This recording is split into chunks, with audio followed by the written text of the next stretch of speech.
안녕하세요. 2007년부터 궤양성 대장염을 연구 치료해오고 있는 한걸음 한의원입니다. 궤양성 대장염 치료 종료 사례 살펴보겠습니다. 2025년 1월에 한걸음 한의원으로 내원하신 분입니다. 21년 전인 2004년부터 약간씩 점액변이 있었는데 그냥 지내셨다네요. 그러다가 2009년에 치질 수술을 했는데 치질 수술하면서 보니 직장적이 좀 이상하다고 해서 검사를 해보고 나서 궤양성 대장염으로 진단받았습니다. 계속 약약 먹고 좌약 쓰고 치료했는데 별다른 호전이 없어서 2017년에는 서울에 있는 메이저 병원으로 전원했습니다. 소위 우리나라에서 규모가 크고 좋다는 곳이 5군데가 있죠. 서울대병원, 아산병원, 삼성병원, 강남 성모병원, 세브란스병원, 이렇게 5군데를 소위 빅5라고 부릅니다. 이런 큰 병원으로 옮겨서 치료했는데 별다른 호전이 없었다. 사실 이 빅5 병원들이 규모가 크고 시설이 좋고 의사들의 실력이나 여러가지 시스템이 좀 더 좋은 것은 맞죠. 하지만 궤양성 대장염 같이 원인을 모르는 질환을 치료하는 데는 다른 병원들과 빅5가 그렇게 큰 차이는 없습니다. 왜냐하면 어차피 약은 똑같은 것을 쓰거든요. 큰 병원이라고 해서 특별하게 더 좋은 약을 가지고 있는 것은 아니다. 물론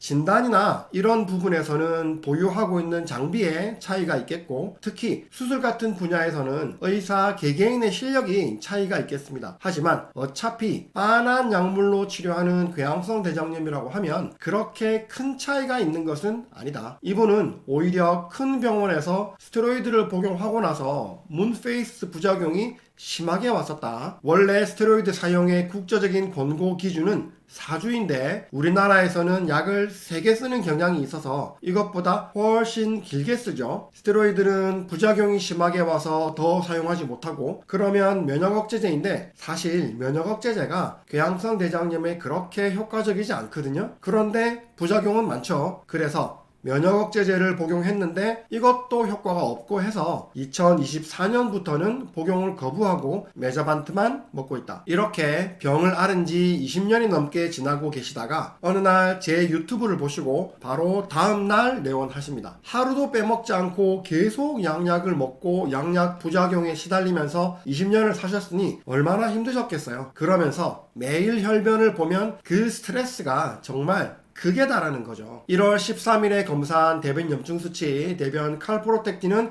2780점이고 대변 자멸 반응은 1200점 초과로 양성입니다. 염증이 심하고 출혈이 있는 거죠. 입맛이 없고 식사량이 적다. 소화가 안 되고 좀 많이 먹으면 소화가 더 안 된다. 스트레스 받으면 소화 안 된다. 젊었을 때부터 잘 체한다. 안 좋을 때는 속이 울렁거린다.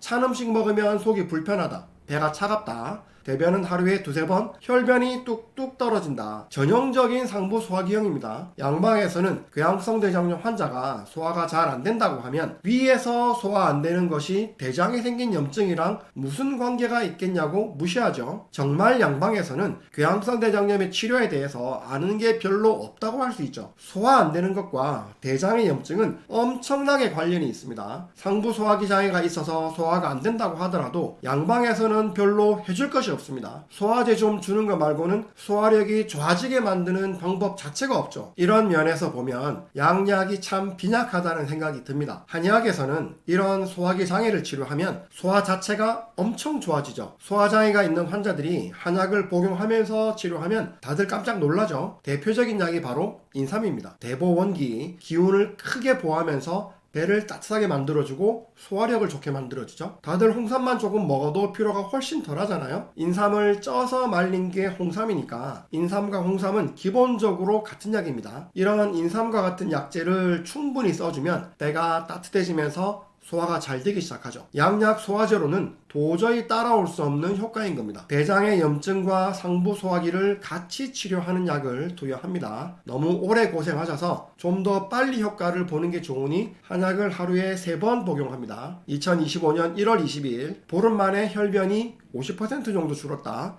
식욕이 좀 돈다. 2025년 2월 19일 혈변, 점액변이 원래는 똑똑 떨어졌는데 이제는 점으로 묻어나오는 정도로 줄었다. 마른 방귀가 나온다. 궤양성 대장염 환자분들 중에 대부분이 마른 방귀를 못 끼죠. 원래는 이렇게 옆으로 살짝 해서 가스만 배출할 수 있어야 되는데 궤양성 대장염 환자들은 방귀를 뀌려고 항문을 살짝 여는 순간 분비물과 혈액, 점액이 같이 팍 튀기 때문에 매번 화장실에 가야 되죠. 그런데 한 달 만에 마른 방귀가 가능해졌다. 3월 14일에 대변 검사를 다시 해보니 칼프로텍틴은 1563점, 절반 가까이 떨어졌네요. 4월 21일에 대변 검사를 해보니 칼프로텍틴이 234점이네요. 치료가 정확하게 되니까 염증 지수가 쭉쭉 떨어지는 것이 보이죠. 혈변 이제 안 보인다. 식사 소화가 양호해졌다. 명치 쪽 답답함이 없어졌다. 배에 차가운 것이 없어졌다. 4월에 병원에 가서 검진 받았는데 메자반트 하나를 먹던 것을 느려서 4알 먹으라고 했답니다. 환자분이 어떻게 할지 물어보시길래 그냥 한 알만 먹는 것을 유지하시라고 말씀드립니다. 4알 먹는다고 더 좋아질 것도 아닌데 양약을 괜히 늘릴 필요가 없습니다. 제 원칙은 저에게 오셨을 때 사용하는 양약은 일단 그대로 유지하시고 한약으로 치료해서 호전되면 이후에 양약을 줄여서 끊게 하는 겁니다. 복용하던 양약은 유지하지만 중간에 늘릴 필요는 전혀 없어요. 이제껏 15년 넘게 양약 복용했는데도 호전이 없었는데 지금 메자반트 늘린다고 뭐 달라질 게 있습니까? 건강검진을 했는데 예전에는 MCV, MCH 수치가 안 좋았는데 좋아졌다. MCV는 평균 적혈구 용적이고 MCH는 평균 혈색소 양입니다. MCV는 평균 적혈구의 크기를 말하고 MCH는 한 개 적혈구에 들어있는 헤모글로빈 양을 말하는 거죠. 둘 다 빈혈의 지표로 사용되는 건데 염증이 줄어들면서 혈변이 줄어드니까 모두 호전이 되는 거죠. 5월 16일 대변 염증 수치인 칼프로텍틴이 66점이 나옵니다. 한의학 치료 4달 만에 대변 염증 수치가 2780점에서 66점으로 떨어져요. 정확하게 치료하니까 이게 가능한 겁니다. 양방 의사들은 아마도 한약에 스테로이드 넣었니 어쩌니 하는 사람들이 있겠죠. 그런데 기억해보세요. 이분이 스테로이드 사용했을 때 쿠싱 증후군이 생겨서 스테로이드를 못 쓰는 분입니다. 만약에 한약에 스테로이드가 있으면 4개월 넘게 한약을 먹고 있는데 쿠싱 증후군이 안 생길 리가 없겠죠. 염증 수치가 정상이 된 것을 확인하고 메자반트를 끊기로 합니다. 2025년 5월 27일 혈변이 약간 나온다. 대변 횟수도 3, 4회로 약간 늘었다. 6월 9일 검사를 해보니 칼프로텍틴이 367점으로 상승했습니다. 치료하다 보면 이런 일이 생기는 거죠. 병의 원인이 2개 이상이기 때문에 하나의 원인이 제거되고 나면 두 번째 원인이 올라오게 되는 거고 그러면 증상이 악화되는 거죠. 첫 번째 약이 처음에는 좋았지만 이제는 계속 먹어도 처음처럼 좋지가 않은 거죠. 이제는 처방을 바꿔줘야 할 때입니다. 약을 바꾸어줍니다. 6월 21일 대변은 다시 1, 2회로 줄었다. 혈변은 안 보이는 것 같다. 7월 2일 대변 칼프로텍틴이 다시 108점으로 떨어집니다. 그런데 7월 7일 다시 혈변이 조금 나온다. 그래서 이번에 다시 처방을 바꿔줍니다. 처방이 A, B, C로 단계별로 가는 거죠. 7월 30일 대변 1, 2회 혈변, 점액변 안 나온다. 식사, 소화 너무 양호하다. 7월 30일 대변검사 칼프로텍틴 수치가 9.7점이 나옵니다. 이제는 너무 완벽하게 정상 범위로 들어갔네요. 환자분이 궤양성 대장염 진단 받은 이후로 처음 보는 수치인 거죠. 진짜냐고 물으시더라고요. 8월 29일 대변검사 칼프로텍틴이 3.8점 미만이 나옵니다. 9월 26일 대변검사 칼프로텍틴이 다시 3.8점 미만입니다. 이제 양약 안 먹는 상태에서 대변검사가 3달 넘게 정상 수치가 나왔으니 내시경을 해보고 종료해야 되겠죠. 이쪽이 2024년 3월 6일 내시경입니다. 전체적으로 장 점막이 헐어 있고 뻘겋게 충혈되어 있으면서 출혈되고 있는 것이 보이시죠? 이쪽은 2025년 10월 20일 내시경 자료입니다. 붉게 충혈되고 있는 부분이 없고 점점이 출혈되는 것도 안 보이죠? 역시 여기도 붉게 충혈되어 있고 점점이 출혈되는 것들이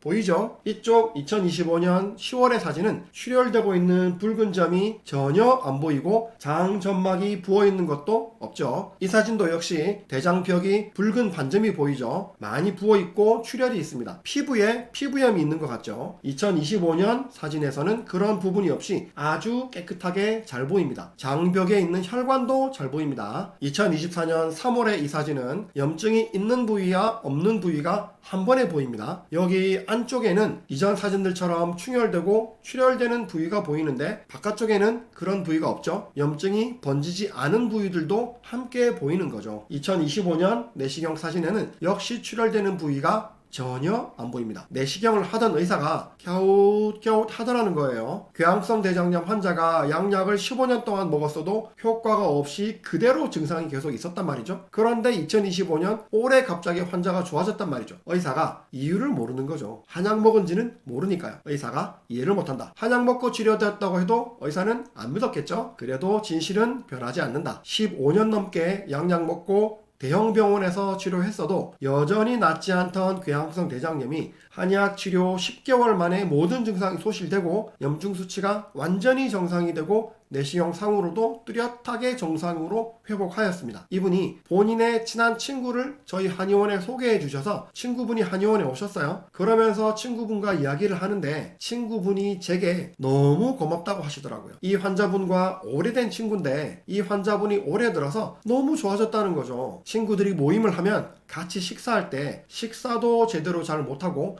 항상 얼굴이 안 좋아서 계속 걱정이었는데 이제는 모임을 하면 얼굴이 환하고 안색이 달라졌다는 겁니다. 왜 아픈 사람이 보이는 기운 없고 좀 우울하고 처지는 느낌이 아니라 건강하고 밝고 기분 좋은 분위기로 사람이 바뀌었다는 거죠. 당연한 이야기죠. 양방 치료만 하시면 이분처럼 20년, 30년 고생하시는 겁니다. 오늘은 20년 이상 된 궤양성 대장염 한방 치료로 10개월 만에 모든 임상 증상, 모든 염증 수치, 내시경적인 호전까지 확인한 치료 사례 살펴봤습니다. 우리 인생에서 건강이 제일 중요합니다. 뭐를 해도 건강이 있어야 할 수 있는 거니까요. 한걸음 한의원입니다. 감사합니다.